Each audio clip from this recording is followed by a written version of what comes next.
E logo colgaron a foto na súa páxina web.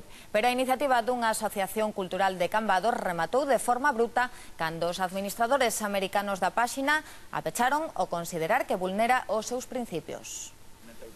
Os membros de unha grande chea nunca imaginaron que a súa contribución a unha boa causa rematara co peche do seu fotolog, a sección da súa páxina web onde amosan fotos. Posaron espidos nun calendario benéfico a prol dunha asociación que axuda a nenos con diferentes patoloxías e querían difundir a iniciativa.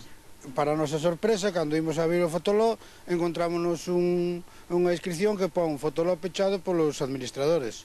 Entonces, claro, empezamos a facer cábalas, que nos lo cerrou, que non, e miro nas normas para facer o fotolog e pon que están prohibidos os desnudos.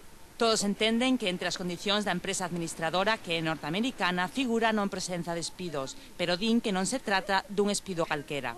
Non é un desnudo nin soez, nin obsceno, máis ben é un desnudo artístico. E, sobre todo, recalcamos o de benéfico. Que isto non ten ningún sentido, as fotos son completamente artísticas, non hai nada obsceno ni nada. Se te metes en internet hai 50.000 cousas, vamos, internet sencillamente non existiría, non? Quen realmente coñece a iniciativa e os que participaron como eles e moitos outros grupos saben que este tipo de cousas pouco van a empañar a labor que se fixo. Son moitísimas persoas implicadas, este tipo de anécdotas que non deberían suceder, pero ao acontecer, pois, hai que leválas con optimismo.